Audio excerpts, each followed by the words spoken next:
자, 두 편으로 나눠서 할 건데, 최근에 이제 메가존 클라우드 보안관제로 취업한 친구 한 명 있거든요. 경영학과 대학생 취업 후기로. 예, 거기에 관련된 첫 번째는 보고서입니다. 일단 상담은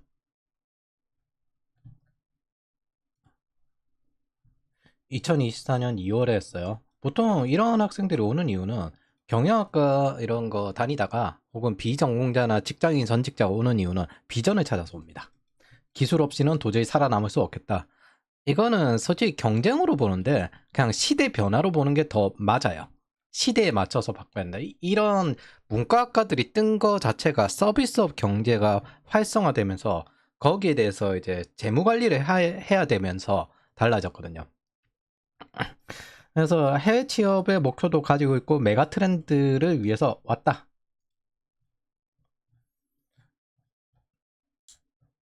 그래서 2월에 상담했고 7월에 취업했습니다. 목표는 졸업 후 칼취업이었는데 뭐 어쨌든 어느 정도 맞췄죠. 이 학생이 처음에 공부를 시작할 때가 언제였냐면 2024년 2월, 그러니까 인플레이션이 한창이고 그 다음에 금리가 고점을 찍었을 때입니다. 그래서 이 당시 IT 예산들이 많이 조정이 되었고 감소가 되었고, 그 당시에 보안도 그렇지만은 클라우드 쪽 MSP들도 여러 가지 구조 조정이 있었어요. 그래서 제가 학생 숫자를 좀 많이 적게 받았습니다. 근데 이제 그걸 너무 적게 받아서 그런가 대가로 인력 요청이 지금 완전히 늘어나고 있습니다. 이게 개발과 보안의 사이클이 좀 달라요. 개발, 보안, 인프라 이 사이클이 각각 다른데, 예전에 한번 이야기한 적이 있는데 개발자 돌아가는 거랑 네트워크 업계 돌아가는 거랑 인프라 업계, 그러니까 클라우드 업계, 서버 업계 돌아가는 거랑 보안 업계 돌아가는 거랑 다 다릅니다. 근데 이제 보안 같은 경우가 특히나 이런 경기 침체에 가장 강하고 가치주 성향이 있고, 클라우드 같은 경우에는 양쪽의 중간 정도 끼어 있다 생각을 하시면 되겠습니다. 기업 투자로 돌아가는 영역들이기 때문에 지금은 일단 인력이 확대되고 있고, 뭐 AI 100조 투자한다 이렇게 해도 대부분 비용은 인프라에 들어갈 수밖에 없어요. 네트워크, 클라우드, 보안, 그리고 지금 현재 글로벌적으로 전선이 사이버 보안, 해양, 그리고 우주로 확대되고 있는데 이것들 다 클라우드로 수렴이 됩니다. 그래서 이 두 가지는 제법 괜찮은 업종이다 지금 시대에서. 그리고 메가 트렌드라는 말이 맞다. 그리고 이건 취업 후기입니다. 최종으로 합격을 했는데 보안관제는 왜 보냈냐는 이제 좀 밑에서 이야기를 하고, 우선은 알토르랑 리팩토링 했고 클라우드 시큐리티는 아직 안 들었어요. 이거 리팩토링 통해서 이제 네트워크와 보안에 대한 기초만 익힌 상태고, 그리고 이것들은 알토르 하고 난 다음에 좀 따라고 했고, 중요한 건 이제 정보 처리 기사죠. 이렇게 지금 4차 면접 이후 최종 합격까지 발표되는데 실리콘밸리화 되고 있어요. 지금 클라우드 MSP들이 전부 지적 인력만 뽑는 방식으로 늘어나고 있습니다. 그래서 면접 과정이 이전과 다르게 길었어요. 원래 이제 원래는 한 3차 정도 하고 난 다음에 합격 시기였거든요. 근데 점점 이제 확대되고 있습니다. 이번에 보니까 이제 그리고 이걸 말해야 되는데, 아는 것도 많은데 너무 떨고 있다. 이게 초킹이라는 현상인데, 우리가 대부분 뭐 어쨌든 경기나 이런 거를 할 때도 너무 긴장을 하면 오히려 몸이 굳어요. 그래서 보통 가장 적절한 게 적당한 긴장감, 너무 여유롭지도 않고 너무 긴장하지도 않고 요 중간 어딘가를 맞춰서 컨트롤하는 걸 목표로 하거든요. 흔히 운동을 할 때 힘을 빼야 된다라고 하는 것들도 요 중간 어느 정도 적당한 긴장감을 갖추는 게 목적입니다. 근데 처음 면접을 보면은 사람이 덜덜 떨어요. 아무리 아는 거라도. 그리고 난 다음에 나중에 어씨 나 다 아는 거였는데 왜 이거 떨었지? 이걸 한 3번 4번 정도 면접을 보면은 익숙해집니다. 여기 익숙해져야 되는데 세상사는 자기가 원하는 대로 항상 흘러가지 않습니다. 그래서 첫 면접이 이게 처음이어서 가지고 그래서 덜덜 떠는 그런 상황이 펼쳐졌습니다. 그리고 빠레이저 면접, 여기서부터 할 이야기인데, 이거는 취업평가에서 이야기를 해보도록 하겠습니다. 메가존 클라우드가 지금 이제 MSP 1이거든요. 운이 따랐지만 뭐 어쨌든 전공이든 비전공이든 1년에서 1년 반으로 할 수 있는 최대치예요. 학생을 이제 요청받은 건데 최근 취준생들 못 써먹겠다라는 이야기가 나왔어요. 이게 2015년 이후 초봉과 연봉 올랐는데 실력이 날이 갈수록 떨어졌다는 이야기가 자주 들렸거든요. 전체적으로 정보보안 분야 신입 수준이 하락한 걸로 보입니다. 뭐 제가 나와서 그렇다라고 말하기에는 너무 이제 자의식이고, 클라우드 보안 시장 같은 경우의 흐름을 못 따라가고 있다가 좀 더 정확하겠습니다. 클라우드 보안 시장은 1년 이상 솔루션을 계약하지 못할 정도로 너무 빨리 바뀌어요. 근데 우리가 하는 거는 워크플로우를 기반으로 해가지고 새로운 듣도 보도 못한 솔루션을 보면은 그걸 재해석하고 이것들이 다른 기기들과 호환성을 분석하고 그런 일들을 하는 건데, 그런 걸 하려면 워크플로우를 이해할 정도, 그리고 설계할 정도로 내가 기본적인 지식이 있어야 됩니다. 네트워크, 보안, 뭐 이런 기본적인 지식들이 있어야 돼요. 그런 것들이 가장 기초고, 그게 키울 만한 신입이다 아니다가 결정되는 건데, IT뱅크가 거기서 기초 과정을 나눠서 기초를 한 7, 8개월 시키고, 그리고 난 다음 국비 지원에서 재복습을 시키는 방식으로 쭉 이어져 왔거든요. 근데 그게 사라지고 난 다음에 근본적으로 여러 가지 기초적인 부족한 부분이 보이는 것 같습니다. 아무리 그 당시 배울 때야 불만이 있었어도 저게 나중에는 결국에 도움이 되거든요. 그럼 AI가 이 문제를 해결할 수 있을까에 대한 가능성이 있을 것 같긴 하지만 미지수예요. 그래서 그런 부분에서 전체적으로 신입 수준이 기술 변화의 수준을 못 따라가는 것도 있고, 국비 지원 같은 경우에도 너무 정체된 면도 있고, 메가존 클라우드 MSP의 장점은 클라우드 기준 보안 관제 경험을 얻을 수 있는 가능성이 가장 높습니다. 이런 식으로 빠르게 바뀌는 것들과 그 다음에 저기에 날고 계시는 선수들이 진짜 많거든요. 그러다 보니까 좀 더 적용이 빠르죠. 업무 프로세서 솔루션 변화도 빠르고 이직 시에도 약간 장점이 있고. 근데 사실 보안 관제 자체에서 큰 차이는 없어요. 이제 클라우드 보안에 대한 경험이 좀 더 여러 가지 클라우드 솔루션이나 클라우드 환경, 업무 프로세스에서 좀 더 얻을 수 있게 있다. 근데 보안 관제 자체 수준에서는 큰 차이가 없어요. 차이는 어디서 나오냐면 거버넌스에서 나오는 거예요. 저걸 거버넌스적으로 내가 설계를 할 때, 내가 일을 할 때는 똑같아요. 근데 내가 설계를 하고 팀을 운영을 할 때는 달라지는 거예요. 그래서 그 부분에 대해서 좀 차이가 있습니다. 어쨌든 첫 회사로 시작할 때는 제일 좋습니다. 여기서 두 가지가 있는데, 클라우드 MSP들이 우선 채용 고도화가 됐어요. 질적 인력으로 전환한다. 이전에는 어느 정도 양적 인력들도 뽑았는데 이제 양적 인력 안 뽑겠다는 거예요. 질적 인력으로. 메가존 클라우드가 지금 채용하는 아마존 채용 방식인데, 바레이저 방식, 이거 순서 파괴라는 책이 있습니다. AWS 들어가면은 배우게 되는, 공부하게 되는. 사람을 걸러서 훌륭한 인재를 받겠다는 의지를 보였어요. 아마존의 채용 스타일로 기억할 때 항상 다음의 인력은 이전 인력보다 뛰어난 인력으로 넣습니다. 이 뜻은 다음 해에는 좀 더 준비가 더 된 인력들이 요청받게 될 것이다 라는 예상이 되어요. 그런 것들 대비를 해야 됩니다. 시장은 크게 아마존형, 마소형, 구글형 방식이 있는데, 이거 사실 데브세곱스 할 때도 은근히 다릅니다. 이쪽은 데브세곱스 위주로 가고, 이쪽은 플랫폼 엔지니어링 이쪽으로 하고, 이쪽은 이제 데브옵스 플러스 SRE로 하고, 이게 DoD에서 CIO들이 전략을 만들면 거기서 실행 계획을 알아서 만들어 오라고 하거든요. 그럼 시장에서 테스트해서 실행을 가지고 이제 펜타곤에서 프로젝트를 할 때, 그때 자기네들 하던 방식으로 거기에 진입을 하는 겁니다. 그래서 데브옵스는 전부 공통적이지만 은근히 다 다릅니다. 그리고 회사들마다 채용 방식은 좀 더 변하겠지만 공통적으로 다 쓰는 거는 글쓰기 말하기. 이거 실리콘밸리에서도 못 가르칩니다. 이거 자체가 할 수 있어야 돼요. 그냥 평소에 책을 많이 읽고 요약하는 글쓰기 이런 걸 꾸준히 해 와야 됩니다. 저희가 시키는 이유도 그런 면도 있고, 그거 자체가 학습 방법이기도 해요. 마크다운으로 좀 더 만드는 게 요즘은 더 낫지 않을까 싶어요. 요약하는 것도 익힐 수 있고, 그 다음에 지금 이제 개발자들과 소통 문제도 있고, 기획자들이 이거 은근히 안 하거든요. 이거 AI 시대에 더 중요해질 겁니다. 이 마크다운 작성 방법. 그래서 문서 쓰는 방식을 좀 더 바꿔야 되겠다 하는 생각이 있긴 있어요. 기터브에도 적용하려면. 그리고 앞으로는 아니다 싶으면 뽑지 않는 선택을 할 가능성이 높습니다. 아마존 방식인데 오히려 적합하지 않은 인력이 들어서 돈 쓰고 망친다는 이런 게 있어요. 자, 여기서부터 하는데 처음부터 보안 담당자나 아니면 대기업으로 시작하는 것들은 어떤가요? 왜 전문 업체부터 보내죠? 라는 게 있는데, 우선은 보안 담당자 쪽에 들어가는 대부분 회사들 같은 경우는 실무를 잘 안 해요. 관리 인력으로 하고 어드민은 그냥 하위에 다 맡기는 방식입니다. 그런데 클라우드에서부터 달라진 게, 저기서는 실무를 해야 되거든요. 그래서 한국의 클라우드 도입이 늦은 거예요.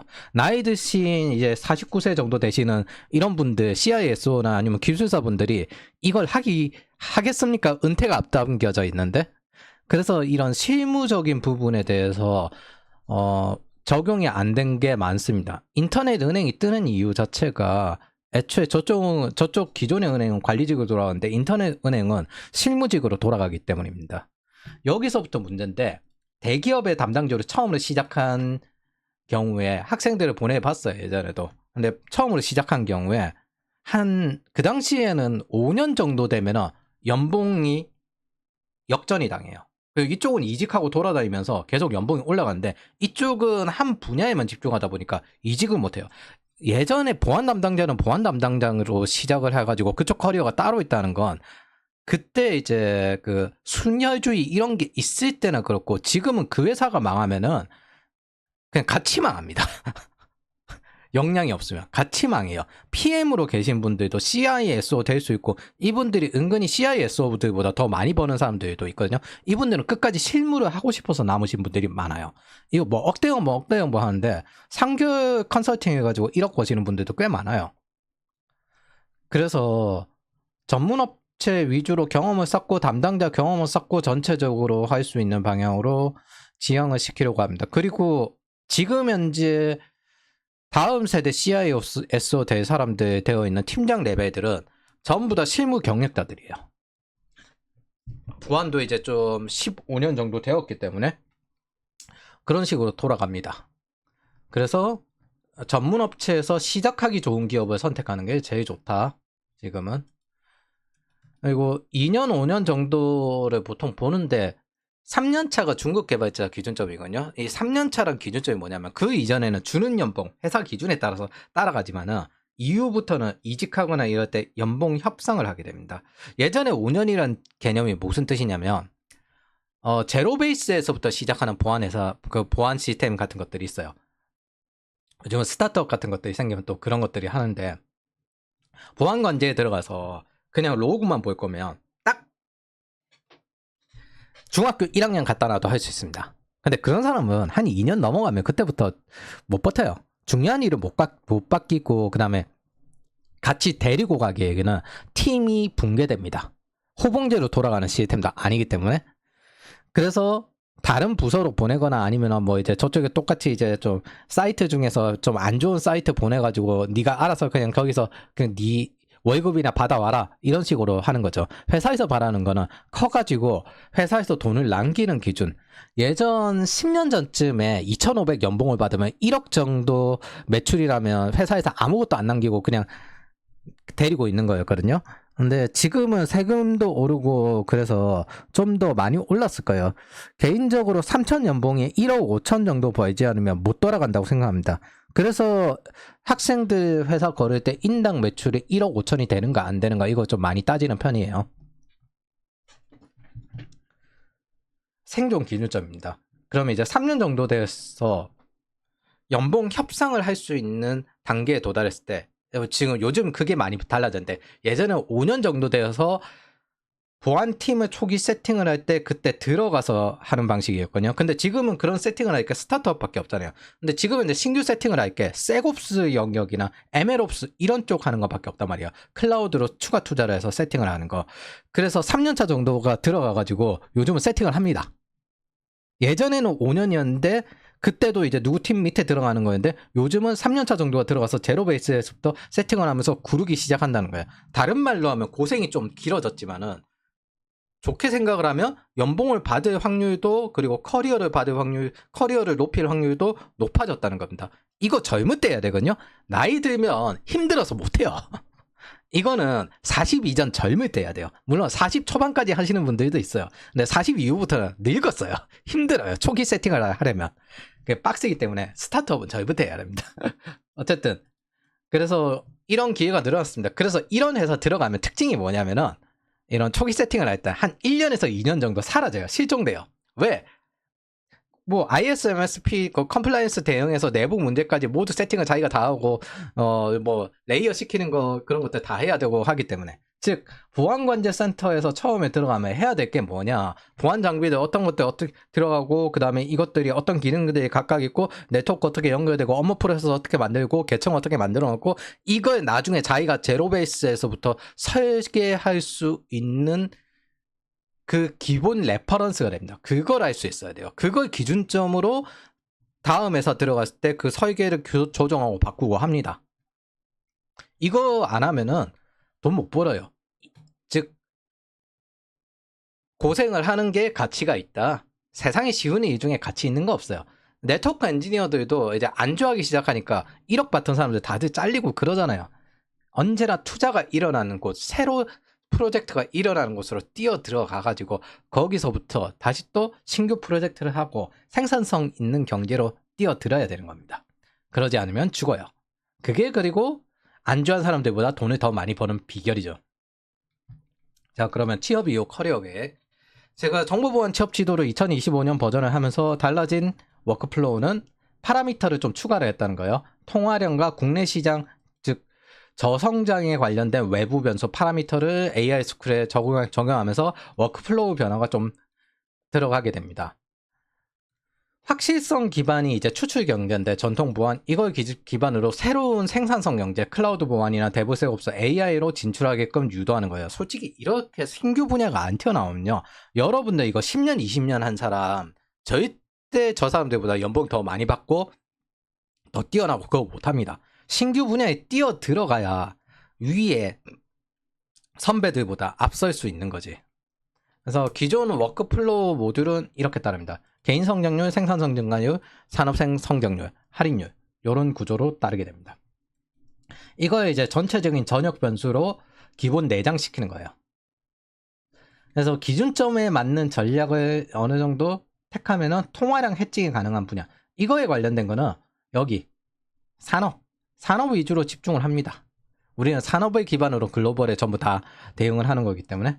그래서 통화량 해칭, 통화량 11%가 증가한다고 보는데 세금까지 생각하면 될수록 15% 성장이 가능한 산업에 투자를 해야 돼요. 사이버 보안이 지금 현재 15% 성장하고 클라우드가 20% 정도 성장하고, 그래서 이 수혜를 받을 수 있는 회사와 괜찮은 경험을 쌓을 수 있는 회사여야 됩니다. 메가존, 클루코스, 안랩, SK시더, 이글루, 여기 기준점을 해요. 요거는 이제 무슨 뜻이냐면 가중치입니다. 여기 회사들 기준점으로 준비를 하면은 웬만한 다른 외국 값으로 삼는 각자 특수한 회사들은 다 갈 수 있다.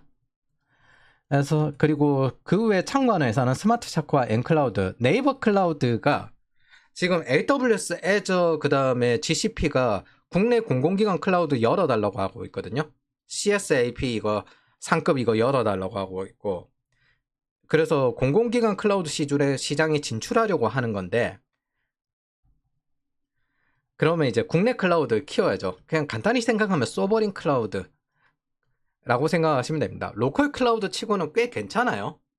솔직히 글로벌 빅 트렌드 클라우드, 그러니까 메가 클라우드들 하이퍼스케일러라는데, 이 하이퍼스케일러 클라우드들이 엄청난 자금과 기술력으로 바뀌는 속도가 빨라서 그렇지 로컬 클라우드 치고는 탑급입니다. 그래서 이 네이버 클라우드가 이제 MSP를 따로 만들었는데 그게 엔클라우드입니다. 요 정도쯤으로 고려를 하고 대응을 합니다. 현재 회사로 따지면 메가운용 클라우드 1위, 베스핀 글로벌 2위, 클로커스가 3위인데 여기는 애저 전문이에요. 그래서 애저에 관해서는 1위입니다. CNAPP 경험이 가능한 것도 장점이고, 뭐 이 경우에는 보통 여학생들 위주로 넣겠죠. 보안관제 같은 경우에는 밤낮이 바뀌어서 여학생들이 좀 버티기가 힘들어요. 안랩, SK시더, 이글루 시큐리티 뭐 이런 식으로 넘어갑니다. 클라우드 엔지니어는 이거 하는 과정에서 그냥 얼마든 갈 수 있기 때문에 그냥 대응하는 방식의 차이 정도? 그냥 자기가 지원하는 방식의 차이 정도라고 생각하시면 될 거예요. 그리고 세 번째, 해외 진출하기 좋은 직업군일 것. 사이버 보안 클라우드, 해외 인력이 똑같이 없어요. 싱가포르, 미국 비자 받기 좋은 기술. 특히 사람이 없는 직업군이기 때문에 택한 그런 의미도 있습니다. 외국어로 찾아도 안 나오니까. 인도나 중국계들이 보통 개발자로 넘어가지, 엔지니어, 클라우드나 보안 이런 엔지니어로 넘어가지 않아요. 인프라. 그래서 클라우드 서비스 그리고 보안. 요 두 부분. 그리고 지금은 이제 나이 한 40세 중반 정도 되시는 분들도 외국으로 나가는 게 꽤 많아졌어요. 보안의 특징이 일단 대부분 착각하는 게 있는데 개발자의 와이드와 보안의 와이드는 다릅니다. 인프라의 와이드도 다르고 개발자의 와이드라는 개념은 설계를 빡빡하게 하는 게 아니라 최대한 조금씩 바꿔가면서 고객에 맞춰서 데이터 기반으로 대응을 하면서 만들어가는 거예요. 그리고 난 다음에 어느 정도 만들어졌으면 이걸 효율화시키기 위해서 시간 날 때 리팩토링 해야 되겠다. 이런 식으로 합니다. 근데 인프라나 보안의 야생은 워크플로우가 더 우선이에요. 워크플로우 기반으로 행동체계까지 다 맞춰놓고 듣도 보도 못한 솔루션이 나와요. 이거를 이제 듣도 보도 못한 보안 해킹 기법도 나오고 이거를 내가 있던 워크플로우를 기반으로 재해석을 하는 것들이 기본입니다. 그렇기 때문에 저쪽이 바텀업 기반이면 여기는 탑다운 기반이에요. 워크플로우와 사고방식 자체가 완전히 달라요. 그리고 각자 있는 와일드적인 야생 역시도 다릅니다. 그래서 그런 내용들의 차이가 좀 있습니다. 거기에서 이제 새로운 분야가 생기면 거기에 뛰어드는 거고 그런 것들이 가능한 사람들을 키우지 않으면 안 되는 게 이런 부분이에요. 그리고 이게 선진국에서 가능해요. 솔직히. 이거 비싸잖아요. 돈 많이 들. 돈지랄이거든요. 돈지랄. 먹고 살기 힘든 곳에서는 이건 못해요. 그런 차이가 있습니다. 이것들은 기본 과정을 고칠 필요는 없고 어차피 우리가 진행하는 방향이 맞다고 생각하고 미리 대응하는 것이었기 때문에 추진기는 이미 만들어져 있고 단지 그 추진기의 핸들을 어느 방향으로 바꿔야 되냐, 즉 산업 성장률이 어떻게 바뀌고 있느냐, 거기에 맞춰서 또 세부 직업들이 또 생기거든요. 또 생기고 있어요. 요즘은 보안 데이터 분석가라는 이런 새로운 직업들이 생기고 있을 겁니다. 그래서 데이터 분석을 미리 넣어둔 거예요. 그런 것들 방향으로 바꾸는 것을 목표로 하고 있습니다. 어디로 핸들을 돌릴 것이냐, 그리고 그것들이 바뀌어도 대응할 수 있게끔, 그리고 미리 가서 먼저 선점하도록 그런 목표를 가지고 움직이고 있습니다.